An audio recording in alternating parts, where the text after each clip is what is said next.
Hey, yo, there has to be a sense of urgency in here early this afternoon. There's got to be a sense of urgency, how we play, how we talk, how we defend, how we rebound, how we get every loose ball, and then how we execute. We have to win. We have to win. And we have to do it. We have to change it. All right, let's go. Let's go. Hey, together on 3, 1, 2, 3. Yeah. Doesn't matter what the record is, when the team wearing the Carolina blue shows up, it's a big deal. When it's always going to bring the crowd. You know, they say it's hard to beat a team 3 times. It's just as hard to beat a team 2 times in the ACC.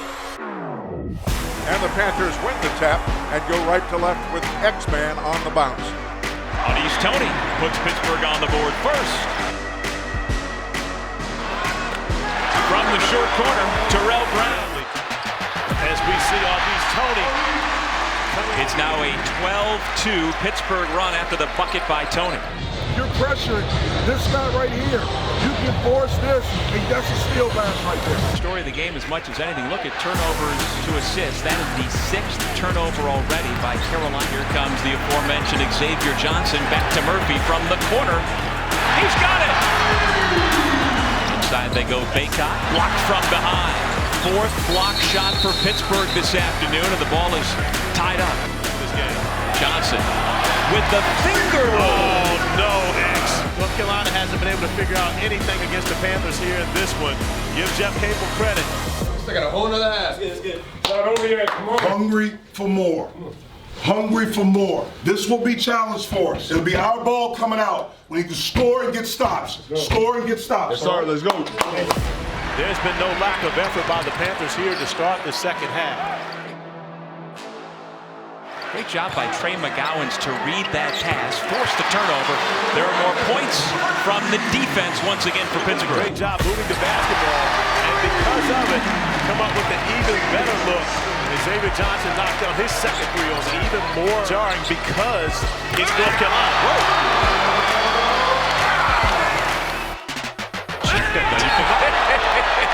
There's another block for Terrell Brown. Our final score, Pittsburgh 66, North Carolina 52. This is a huge victory for Coach Capel and his Pittsburgh Panthers.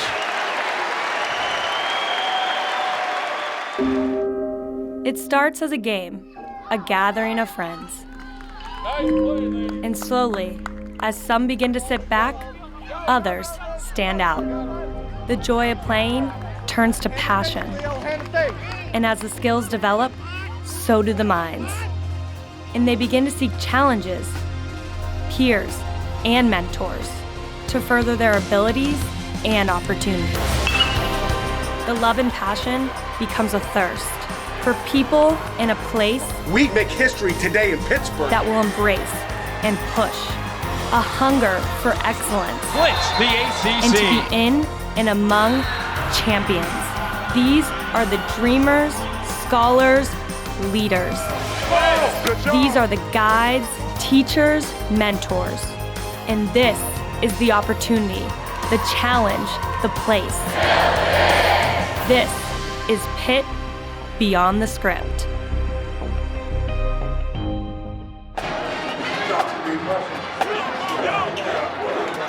This week on Pitt Beyond the Script, we sit down with Coach Capel and recap the Panthers' 3-game home stretch. 3-on-2 to Eric Hamilton, who lays it in with the right hand. That's basketball. And their win over North Carolina. And it's good. Nothing but net for Ryan Murphy. We get to know starting guard and sophomore standout Trey Mcgowan. We'll check in with Pitt wrestling coach Keith Gavin. Another of our Pitt Hall of Fame profiles. Jimbo Covert. He was blocking a couple of folks. And highlights from one of Pitt Life Skills' marquee events, the Dress for Success fashion show. You're taking advantage of these opportunities to make you better. This week on Pitt Beyond the Script.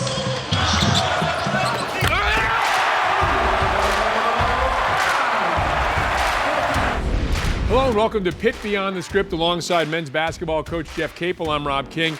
Coach, I don't want to dwell too long on the Louisville game, but I did want to ask you a couple of follow-ups on that game, that 73-68 overtime loss to the 11th ranked team in the country. Can, even in a loss like that, would team gain some confidence knowing it can go toe-to-toe with one of the top teams in the country? Hopefully what we learned is the importance of every possession and finishing possessions out, and the importance of 40 minutes, in that game 45 minutes, because we were, I thought, a possession away of the game not getting to overtime. It was under 2.5 minutes, we were up 7, and we actually have a good defensive possession where we block a shot. I think in that moment, if we're able to secure that rebound, there's probably a good chance that we're gonna win.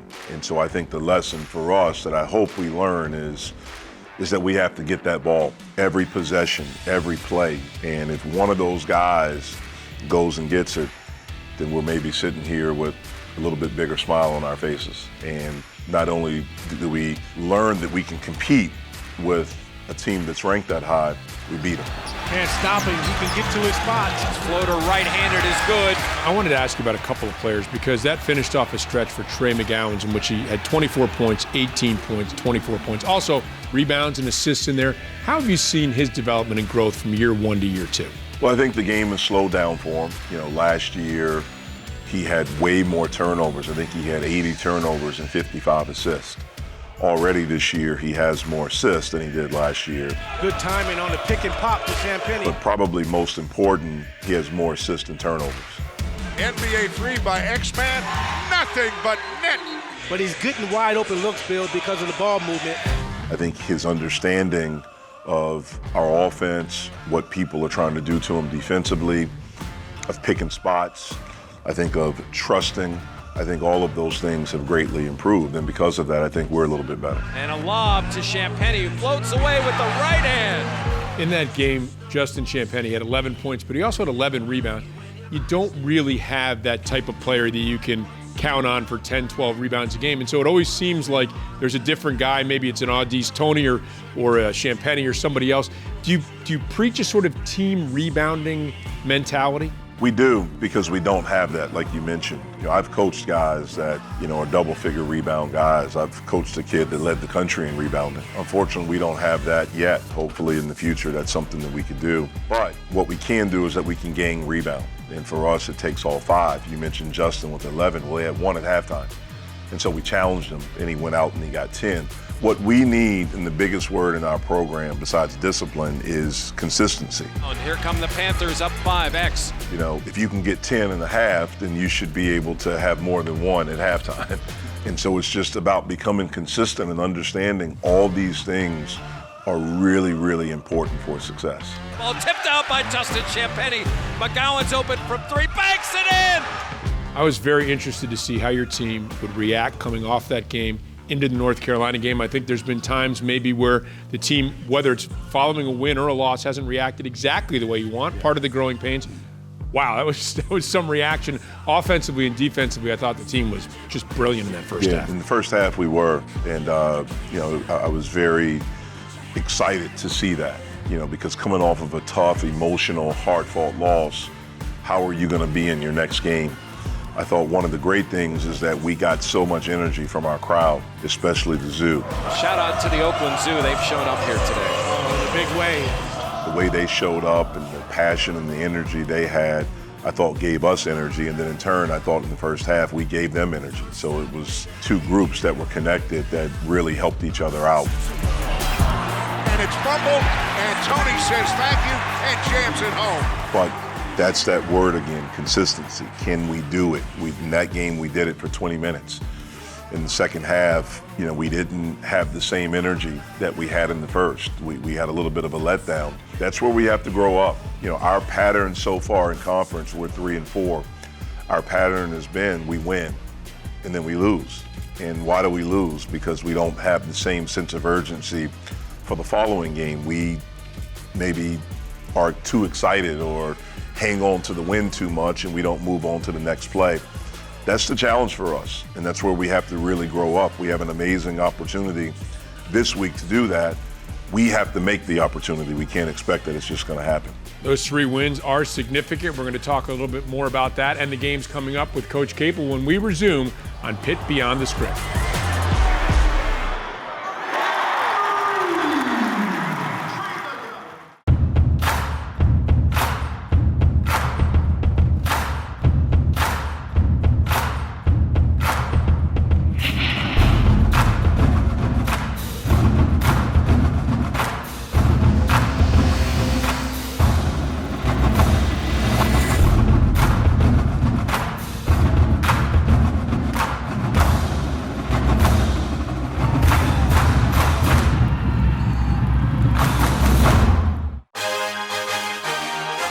Pitt fans, tune into the Jeff Capel Show Thursdays on 93.7 The Fan and see it on AT&T Sportsnet. It's your chance to hear from Coach. Well, I think we've shown a toughness. I think we've shown a resiliency. Meet the players. I just felt like home. It was just so cold, and when you're getting hit, your hands cold. And follow the season. The Jeff Capel Show. The thing that I always wanted to do was coaching the ACC. Live at 6 p.m. Thursday nights at the Pitt on 93.7 The Fan and on AT&T Sportsnet.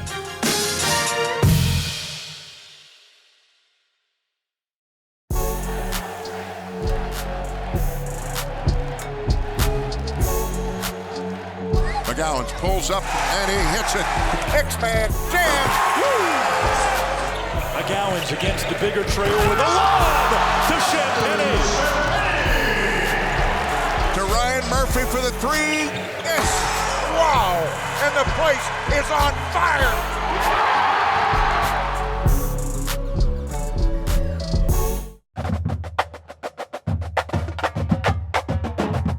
You're watching Pitt Beyond the Script.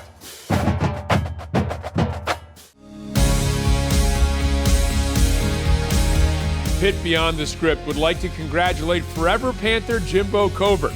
As a graduate and All-American, Jimbo Covert exemplifies everything a Pitt man should be.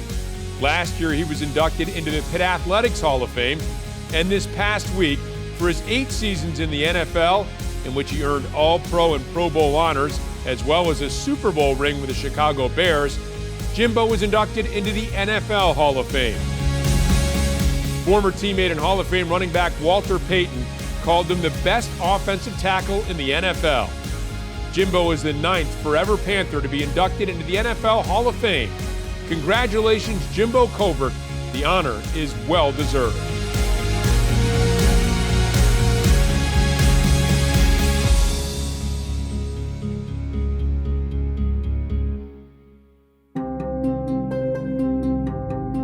Jimbo Covert. Now, there was a guy who was graceful and powerful. And you hear coaches talk about the great offensive linemen. They have great feet. Their bodies are always in position to make the block, and that's what Jimbo did very well. Very dedicated to his craft, coachable. Dan Marino had so much time in the pocket because of Jimbo Covert and Mark May and those other players. He is one of the reasons I look so good today, so thank you, Jimbo, because I never used to get hit off my left side because of Jimbo Covert at left tackle, and one of my best friends on earth. I love the guy. Marlon McIntyre for the Panther touchdown. Jimbo Covert, he was blocking a couple of folks. Panther offensive line with a good job on the drive. Jimbo Covert nearest you. Jimbo was a 3-year starter on our offensive lines. During those 3 years, he only gave up 3 sacks, including his senior year when he didn't give up a single sack. Basically, Dan Marino could stand back there like a statue with that type of protection. Please welcome to the field, Jimbo Covert. The University of Pittsburgh is honored to retire your number 75 jersey. I'm so glad when Heather came here that they established this Pitt Hall of Fame. It was kind of interesting that we never did that before, right? So when they called me and told me I was in, I said, well, what a great experience, right? And to have that type of achievement, to say that, you know, look how many years of Pitt football, right? Pitt sports, to be involved in that kind of a Hall of Fame type of a thing is pretty cool.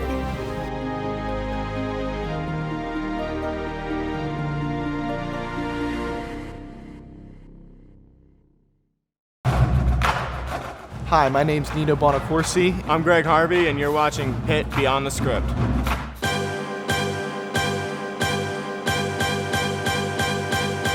Last year, dual meet season was a lot of fun. You know, we went, I think we were 13-3 in the year, so that's a pretty good record and great turnaround from the first year. Pittsburgh upsets 8th-ranked NC State. So we had a lot of fun doing those dual meets, and the team got better, their confidence grew, they became closer as a team. You know, we had some great individual wins, but again, you know, our sport with the dual meets in the end don't matter that much. You know, in the end, we want All-Americans and national champions. Having the tournament here was really a neat experience. We got to reconnect with a lot of alumni in between sessions, so that was cool.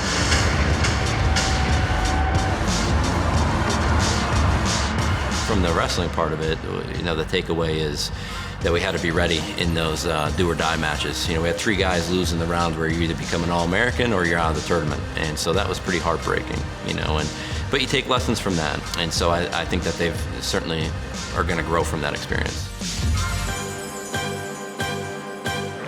Welcome into the Fitzgerald Fieldhouse where today we'll see. This year we're really looking forward to our guys being better than they were last year. We're going to have some new people in a few weight classes, and we expect a lot out of them. So I think that the standard is raised, and now that our team knows that if they're going to put the Pitt singlet on and step out on the mat, that there's a lot expected out of them. I'm not talking necessarily about winning and losing. I'm talking about the way that you wrestle, the way that you perform. And that goes a long way. So, it's not really pressure because it has to be who you are. And if it is who you are, then you just go out and be you. That's where I think that the standard of the program is coming together. Now I certainly don't think that we could just put our feet up and watch everybody win. I mean, we still have a lot of work to do. But it's an exciting process, for sure, and everybody's kind of embracing that. And I'm excited, my coaching staff's excited, but that doesn't matter that much. What the most important thing is that the team's excited. And they are, and we're looking forward to this season.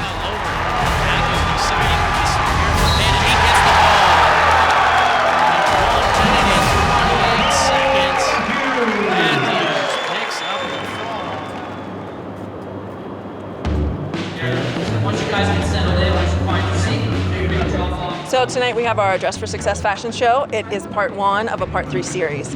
Our professional etiquette training series has been going on for 8 years now. This event is about staff and coaches showcasing different forms of professional casual dress. What are you showing the world? I think it's important because, our job is to prepare them to be the best athletes, to be the best students, but obviously to prepare them to be the best people they can be moving forward. And so this event really helps them kind of put themselves above those they're competing against once they get to that next level. So you'll look good, you'll know what to do, and you'll present yourself professionally. Something special for most athletes, because once we're done with our college careers, we're gonna go in the business world, so just learning these skills, how to dress up, is something important for us. Learning about the culture of who you're going to be interviewing with and making sure that you're dressed appropriately for that culture. I think that's something that I'm not familiar with personally, so I'm excited to learn. I like the fact that they touched on a lot of small details that we don't really realize in the business industry. I learned a lot, mainly the differences between all the business levels and different types, what to wear, what definitely not to wear. Oh, I didn't know how many different styles there were. One of the newest ones, the startup style, which they said is pretty new with especially a lot of the tech companies in Pitt. The rule of 8s, so waist above, you try to have not too much jewelry, not too much lip gloss. Definitely the pocket square. Like how to really, dress it up, dress it down. It's little stuff like that. A lot of it's little tips that I didn't know that actually make a pretty big impact. I think it's important to think about what's coming after the sport. I think everyone comes here and is really focused on the student athlete life of competing, getting through your 4 years of the sport, getting a degree to graduate, and then we're just kind of like, oh my gosh, what comes next? Because I found a lot of things outside of football that I love, and I go home and think about all the time, and Penny's super easy to talk to. Everyone, the staff's super easy to talk to. So this is really important to kind of teach us really good skills, especially the next one coming up with networking and being able to talk to people and make those connections. So they're really helping us just prepare for what's going to come after college and just being able to make it in the real world. Our mission is to help you all be great today and forever.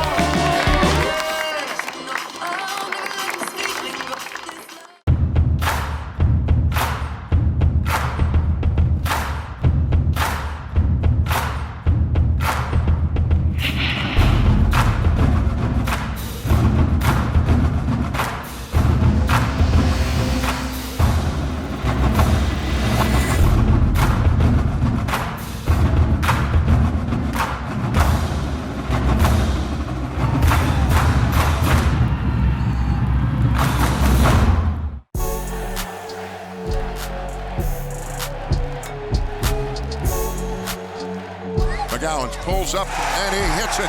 X-Man jam. McGowan's against the bigger Trey with a lob to Champagne. To Ryan Murphy for the 3. Yes. and the place is on fire.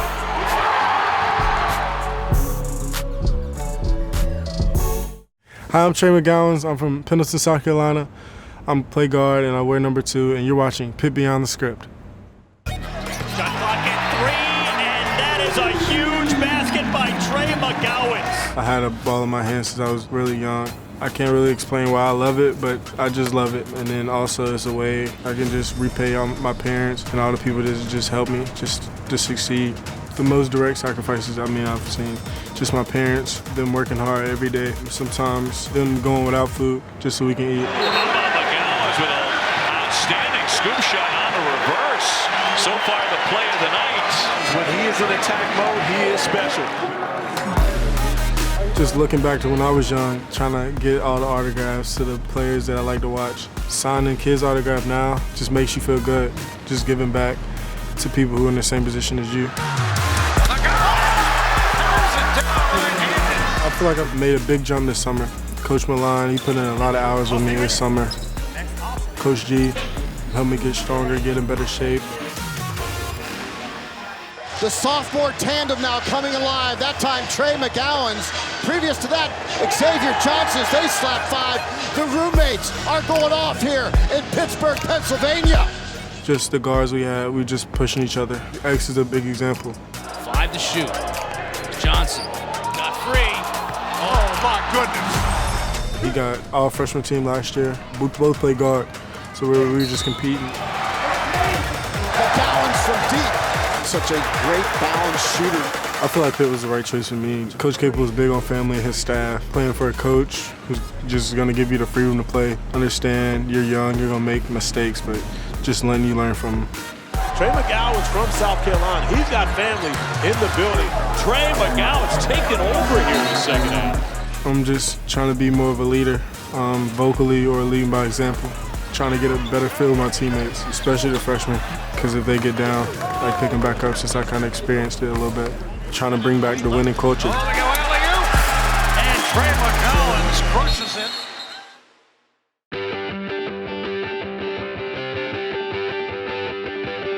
Freshman year, my roommate was like, hey, do you want to go to the zoo meeting? And I was like, okay, sure. Went to my first Pitt basketball game and fell in love with the experience. Went to every game after. I was a zoo eater, and then from then just kept making changes and pushes to make the zoo experience as great and famous as it always is known to be. I majored in computer science, graduated 2019. So after graduation, I was able to lock in a job with Amazon Web Services. I'm out in Portland, Oregon. I love coming out to Pitt, see some games, and then see some friends. So this app kind of came about because we were looking at different options, and then we decided everyone already has phones. So let's potentially use an app to control everyone's phones at the same time. During the video, we send light commands to all the phones. These light commands just tell the phones to turn their lights on and off. And then if we do them in a perfect sequence, we can get the arena to look really sharp with everyone looking the same or even doing some cool effects.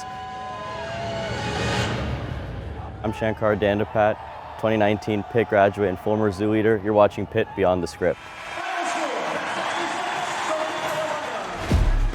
Congratulate Jeff and his team. First half, I thought they were so much more aggressive than we were. 11 turnovers, and I think they turned it into 16 or 18 points in the first half on turnovers. Great job by Trey Mcgowan to read that pass, force the turnover. There are more points from the defense once again for Pittsburgh. Welcome back to Pitt Beyond the Script, picking back up with Coach Jeff Capel of the men's basketball team. Coach, I don't know whether I was more impressed by going back to that North Carolina game. Did the defense lead to good offense? Did the offense lead to good defense? Because both were really good. Yeah, I thought it was both. I just thought the energy and how connected we were, I think it led to both being at a very high level. One of the keys defensively is that we wanted to pressure them. So we really wanted to attack their guards and not to allow them to be comfortable. How about that? 12-5. Their strength was inside. They're bigger than us. They have a little bit more experience. And so we felt like to help negate that, the pressure would really help us there, would help our post defense, and it did. The other thing is that in the first half, we rebounded. We out-rebounded them. And so because of that, we were able to get out in transition and get some easy baskets. And then we had them on their heels. We had them in odd matchups in transition. And then when we got in the half court, we were able to execute, really find matchups, attach attack ball screens, get downhill, and make the right plays. And so I thought they both went hand in hand. Left corner to Murphy, yes! Rebound! Ryan Murphy at 13 points. It looks like more and more teams are very aware of where he is in the perimeter. How does that help? I would think the 2 feet off each other. Xavier Johnson and Trey McGowan's ability to penetrate, Murphy's ability to hit the 3, that would seem like they play well together. They go hand in hand. And one of the things we've talked about since we got this group together this summer is for them to understand how much they need each other. Every kid on our team has a strength. Some have a little bit more than others. But what they do well is very important, and they have to show up and bring that every day. And Murphy's ability to shoot helps Trey and Xavier tenfold. But they also help him because they help create shots for him.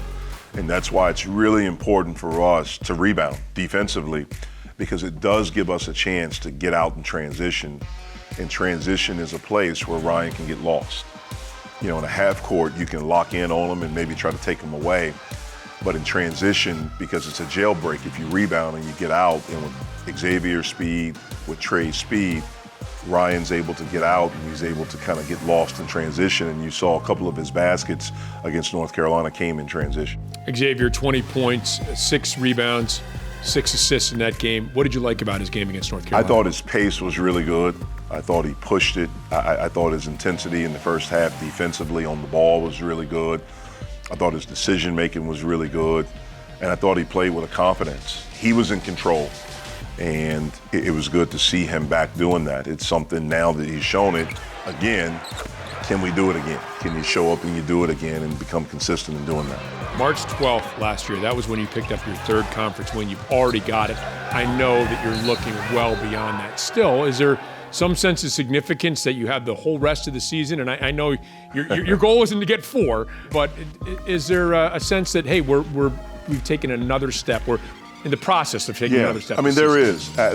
Absolutely. I mean, I understood when I took this job that it was going to be a process. And like a fan or someone that loves this program, that's hard because you want it right now. And you see some opportunities. I know for me, I've seen a lot of opportunities. If we do a couple of things a little bit different, you know, we could possibly be sitting here at 5-2, 6-1 easily. But we didn't do that.